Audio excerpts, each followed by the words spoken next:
देश में जब भी कहीं क्राइम होता है तो ऐसे लोगों की तादाद लगातार बढ़ रही है जो कि उस क्राइम पर अपने आप अपनी सहूलियत के हिसाब से फैसला सुना देते हैं। यानी कि राय देने की जो आजादी है वो सबको हो सकती है, लेकिन न्याय देने की आजादी या न्याय देने का हक सिर्फ न्यायाधीश को है। लेकिन इसके बावजूद भी लोग जजमेंटल हो जाते हैं और बड़े से बड़ी घटना के बाद अपने हिसाब से फैसला सुना देते हैं। क्या जो ये लगातार रवायत बन रही है ये सही है या किस तरफ हम लोग जा रहे हैं? आज का विश्लेषण इसी पर। नमस्कार, मैं हूं नगेंद्र भाटी। अक्सर एक लोगों की अपनी बड़ी से बड़ी घटना के बाद ऐसे लोगों की संख्या बढ़ती जा रही है जो उस घटना पर या उस क्राइम पर अपने मन मुताबिक फैसला सुना देते हैं। परिस्थिति कुछ भी हो, हुआ कुछ भी हो, लेकिन वो राय देते देते ऐसे लोग कब न्याय सुना देते हैं ये शायद उनको खुद को भी नहीं पता। और यही सब हो रहा है उत्तर प्रदेश के मेरठ में सरधना विधानसभा क्षेत्र के गांव कपसाड़ में। जो अभी क्राइम हुआ, जो अभी घटना हुई, उसके बाद जितने मुंह उतनी बात। यानी पुलिस का काम भी लोग खुद ही कर रहे हैं, जज का काम भी लोग खुद कर रहे हैं। जब कपसाड़ गांव में 8 जनवरी की सुबह इस घटना की सूचना पूरे क्षेत्र में हुई कि एक दलित महिला की हत्या कर उसकी बेटी को दबंग अपहरण कर ले गए। जब यह खबर पूरे क्षेत्र में फैली तो उसके बाद सियासी भूचाल क्षेत्र के अंदर आ गया। जिस महिला पर हमला किया गया था और हमला करके आरोपी उसकी बेटी को अगवा करके ले गए थे, उसे अस्पताल में एडमिट कराया गया, जहां इलाज के दौरान उसकी मौत हो गई। इस दर्दनाक हादसे के बाद भी बड़ी संख्या में ऐसे रायचंद सामने आए जो खुद ही न्याय सुनाने लगे। किसी ने कहा कि जिस लड़की का अपहरण हुआ है वो उस युवक के साथ प्रेम प्रसंग में थी और इसी के चलते उसने खुद अपनी मां का कत्ल कर दिया। तो कई लोग जो आरोप जिस लड़के पर लग रहे हैं, जो गांव के ही ठाकुर समाज से आता है, पारस सोम, उस लड़के के बचाव में इस कदर आए कि खुद ही उसको नाबालिग घोषित भी कर दिया। यानी पूरी कहानी को पलटने की कोशिश की गई।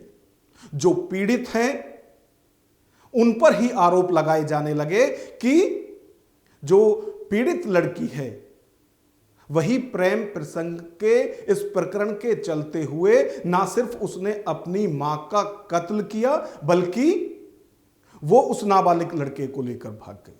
अब देखिए कहानी किस तरह से बदलने लगी।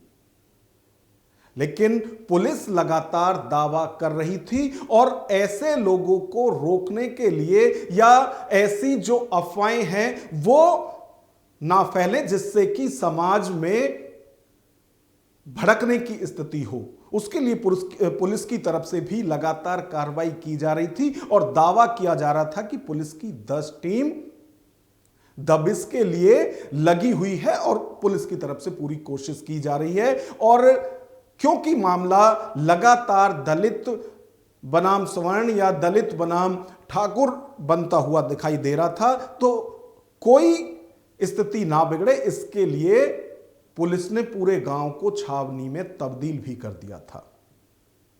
अब लगातार पुलिस की तरफ से यह कोशिश की जा रही थी कि किसी भी तरह से जो आरोपी युवक है पारस सोम, उसकी गिरफ्तारी हो और लड़की की बरामदगी की जाए। और यही मांग ना सिर्फ परिवार बल्कि तमाम लोगों की तरफ से भी की जा रही थी कि जल्द से जल्द लड़की की बरामदगी की जाए, क्योंकि उसकी और टेंशन हो रही थी। कि जिस हालात में मां का कत्ल करके उस लड़की को अगवा किया गया है, उसके बाद उस लड़की के साथ भी कोई अनहोनी ना हो जाए। और यह चिंता लगातार परिवार की तरफ से जताई भी जा रही थी। लड़की के भाई की तरफ से ऐसे लोगों को भी जवाब दिया गया जो इसे प्रेम प्रसंग की तरफ इस पूरे प्रकरण को मोड़ रहा था और आरोप लगा रहा था कि लड़की ने ही अपनी मां का कत्ल किया है। अभी तक भी कुछ नहीं पता चल रहा है। हमें पहली मांग हमारी यह है, हमारी बहन सही सलामत हमें बरामद करा दी जाए। पता नहीं उसके साथ क्या अत्याचार कर रहे होंगे जी, पकड़ के कुछ दबंगों ने पकड़ रखी है, पता नहीं मार रहे पीट रहे जी, क्या कर रहे। हमारी बहन बिल्कुल गलत नहीं है। अगर पूरा गांव गलत साबित करता है तो भाई उनकी माँ बहन भी गलत ही है बिल्कुल। जैसे उनकी माँ बहन है, जैसे हमारी को सोच रहा है ऐसी उसकी माँ बहन होंगी फिर, क्योंकि हमारा जंगल भरा काम था। पूरे दिन हमारी बहन हमारे साथ रहती थी।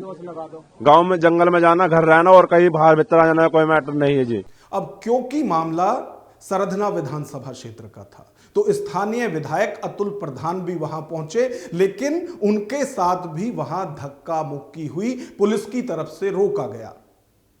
अब समाजवादी पार्टी के वो विधायक हैं और समाजवादी पार्टी के ही सांसद रामजीलाल सुमन भी वहां जाने के लिए जब पहुंचे तो उनके साथ भी धक्का मुक्की हुई, उनको भी रोका गया। समाजवादी पार्टी की तरफ से भी आरोप यह लगाया गया कि आखिर उन्हें वहां क्यों नहीं जाने दिया जा रहा है। पीड़ित परिवार से मिलने के लिए आखिर स्थानीय विधायक या कोई भी सियासी दल क्यों नहीं जा सकता, यह सवाल समाजवादी पार्टी की तरफ से भी उठाए गए थे। इससे बड़ा दुख कोई नहीं हो सकता। सोचिए किस तरह की व्यवस्था रही होगी, किस तरह की सोच रही होगी उनकी गुंडे तत्वों की और ऐसे लोगों की, कि एक माँ अपनी बच्ची के साथ खेत जा रही है और खेत जाते वक्त बच्ची को तो उठा ले जाएं गुंडे और महिला का कत्ल कर दें। ये कपसाड़ गांव जो है ये सरधना विधानसभा क्षेत्र के अंदर आता है और सरधना विधानसभा की यदि हम बात करें तो यहां अतुल प्रधान और संगीत सोम के बीच सियासी जंग किसी से छिपी नहीं है। और जब वहां अतुल प्रधान आए, उनके साथ धक्का मुक्की हुई, वो खबरें मीडिया में आई, तो उसके बाद फिर संगीत सोम भी एक्टिव हो गए और उनकी तरफ से यह कहा गया कि यहां पॉलिटिकल टूरिज्म के लिए नेता ना आए। और यह पहली बार नहीं है जब विपक्षियों पर इस तरह के आरोप लगाए जाते हैं। जब भी जहां किसी की भी सरकार हो और विपक्ष के लोग इस तरह की घटना के बाद आते हैं तो जिस भी पार्टी की सरकार होती है वो विपक्ष के नेताओं के लिए यही शब्द का यूज करते हैं कि वो पॉलिटिकल टूरिज्म के लिए यहां रहे, यानी सियासी फायदे के लिए वो वहां पहुंच रहे हैं। उनकी भावनाएं ऐसी नहीं है कि वो पीड़ित के साथ हो। ये हर जगह जहां भी सरकार होगी वो विपक्ष के नेताओं पर इस तरह की घटना के बाद आरोप लगाते हैं। तो यूपी के कपसाड़ में जब ये हुई तो स्थानीय बीजेपी के नेताओं की तरफ से भी यही आरोप लगाए गए और संगीत सोम ने भी यही बात दोहराई कि कोई कहीं भी इस तरह की घटना के बाद आ सकता है, लेकिन पॉलिटिकल माइलेज के लिए नहीं, लोगों को भड़काने के लिए नहीं।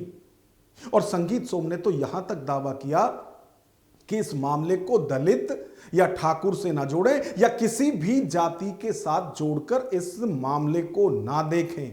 उन्होंने यह भी दावा किया कि यह पूरा मामला उनके परिवार का है, इसमें जाति आप मत देखिए।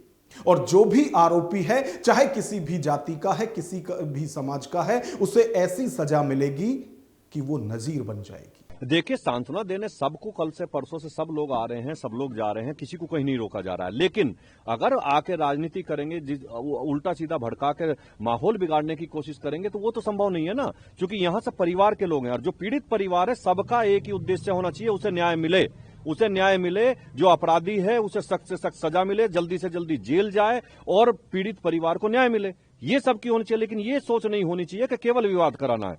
अब ये मामला दलित परिवार से जुड़ा हुआ था, पीड़ित परिवार दलित समाज से था, तो भला चंद्रशेखर आजाद रावण या उनकी पार्टी के नेता कहां रुकने वाले थे। और जब पुलिस को भनक लगी, 10 जनवरी की सुबह कि चंद्रशेखर आजाद अपनी पार्टी के कुछ लोगों के साथ मेरठ रवाना होने वाले हैं। तो उन्हें पहले तो दिल्ली यूपी बॉर्डर यानी गाजीपुर बॉर्डर पर ही रोका गया। उसके बाद फिर वो पुलिस के साथ धक्का मुक्की करके पैदल ही चलने लगे। उन्हें फिर आगे गाजियाबाद में रोका गया और इसके बाद भी जब वो नहीं माने तो वो पुलिस को चकमा देकर एक बाइक पर मेरठ के लिए रवाना हो गए।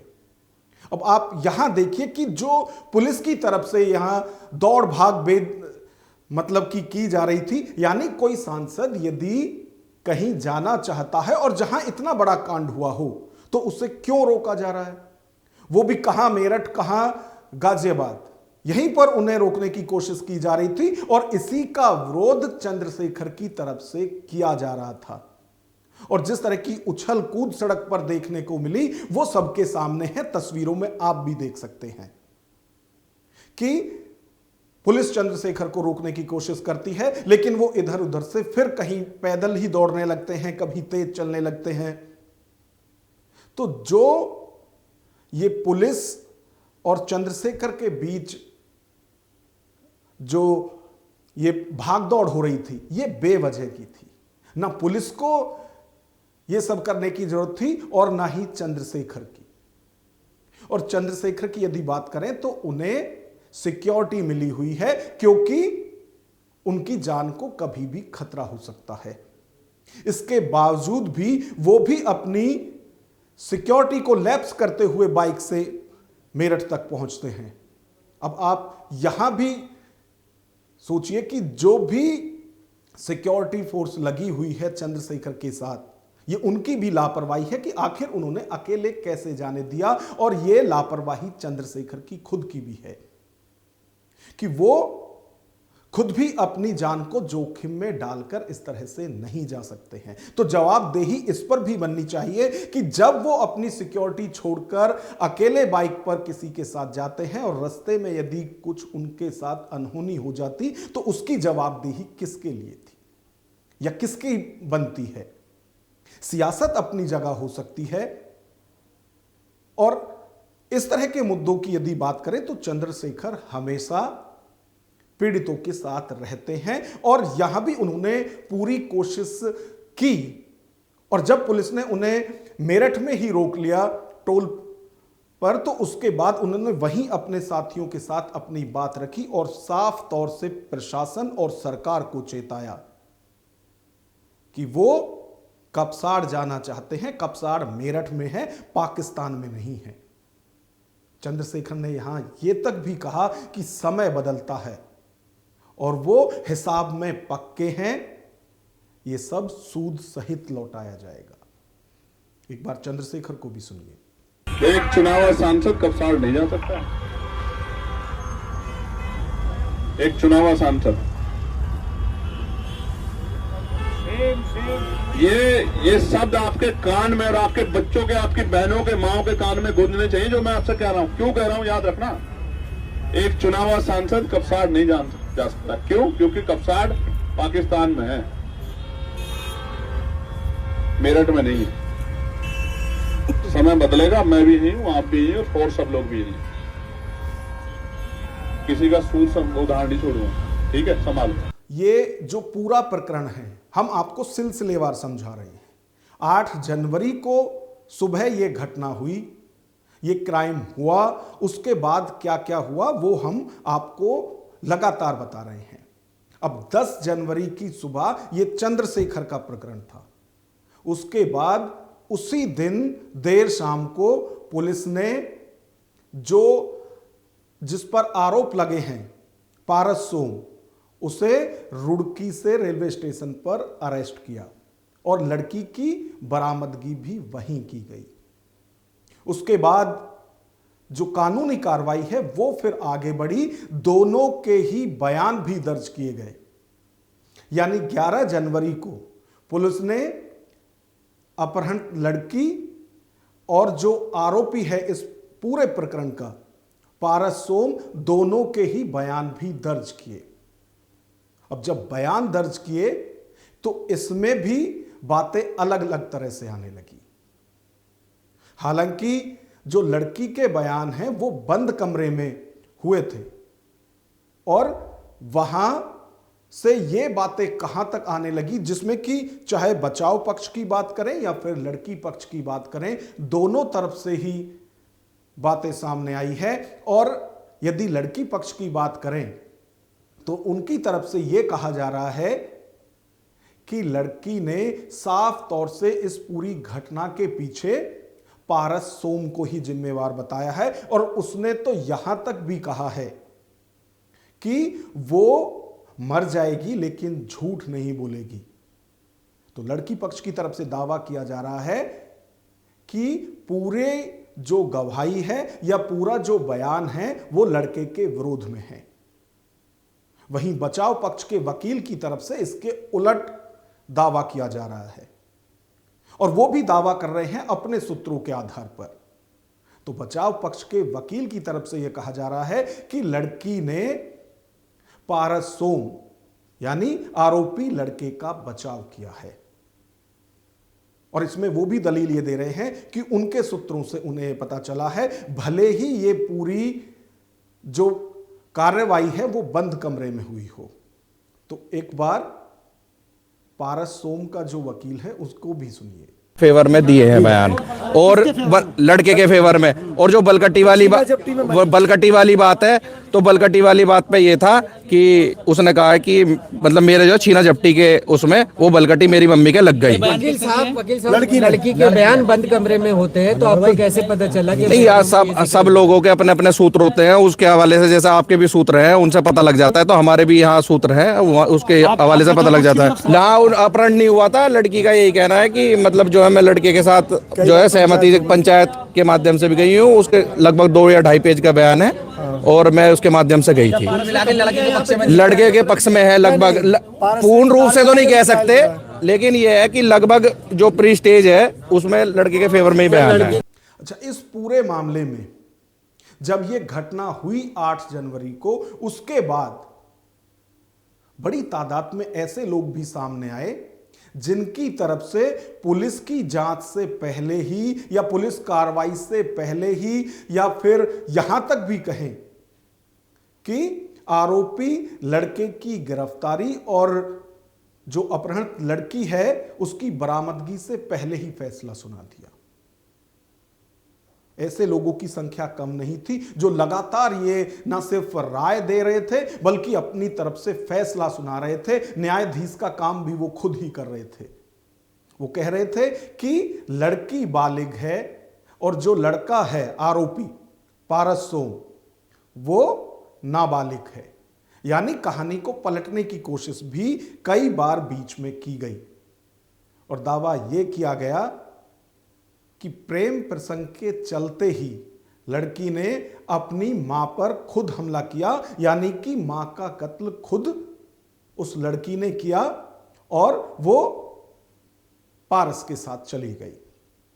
तमाम तरह की ये सब चीजें आ रही हैं। तो जो लोग लगातार पारस सोम को यानी आरोपी लड़के को नाबालिग बता रहे हैं, उसका बचाव कर रहे हैं, तो वो भी ये ध्यान से सुन और देख लें कि अभी तक ये स्पष्ट नहीं हुआ है कि लड़का जो आरोपी लड़का है जिस पर आरोप लगे हैं मर्डर के या फिर लड़की के अपहरण के, वो अभी नाबालिग साबित नहीं हुआ है। उसे 14 दिन की रिमांड पर जेल भेजा गया है और जेल के वरिष्ठ अधीक्षक जो हैं वो इसकी तस्दीक कर रहे हैं कि अभी यह साफ नहीं हुआ है कि जो आरोपी है पारस सोम वो नाबालिग है। उसने ये कहा था कि मेरी उम्र कम है तो इसका निर्णय कारागार स्तर से नहीं होता। उसको बता दिया गया कि यदि आपके पास ऐसा कोई साक्ष्य है जो आपको नाबालिग घोषित कर सकता है तो आप माननीय न्यायालय में अपने अधिवक्ता के माध्यम से प्रार्थना पत्र दें। माननीय न्यायालय जैसा निर्णय करेगा उसका पालन कारागार स्तर से किया जाएगा। तो अभी तक यदि अपडेट की बात करें तो इस पूरे मामले में दोनों तरफ से बयान ले लिए गए हैं, यानी लड़की के भी और आरोपी लड़के पारस सोम के भी। अब बयान के बाद लड़की को उनके परिवार वालों को सौंप दिया गया है और पारस सोम, जिस पर ये पूरे आरोप लगे हैं हत्या और लड़की को अगवा करने के, उसे 14 दिन की पुलिस रिमांड पर जेल भेज दिया गया है। और इसी बीच लड़की का मेडिकल भी कराया गया है। यानी जो चीजें अभी मेडिकल में आएंगी उसके बाद और भी धाराएं पारस सोम पर लगाई जा सकती हैं। तो जो लोग अपने मन मुताबिक राय दे रहे थे, न्याय दे रहे थे, पूरे केस पर फैसला सुना रहे थे, खुद ही जज बन रहे थे, उन लोगों को भी इस पूरे प्रकरण के बाद सोचना और समझना चाहिए कि आखिर इतनी जल्दबाजी क्यों होती है। आपको राय देने का हक हो सकता है, लेकिन न्याय देने का हक माननीय न्यायाधीश का है, हमारा या आपका नहीं। तो जब तक कोई फैसला आए, पुलिस की जांच आए, तब तक के लिए इंतजार करना चाहिए। और जो लोग लगातार इस तरह की मन घड़ंत बातें कर रहे हैं, उन पर आपकी क्या राय है, कमेंट बॉक्स में हमें जरूर बताएं। वीडियो पसंद आए तो लाइक करें और इसी तरह की खबरें देखने के लिए चैनल को सब्सक्राइब करें। नमस्कार।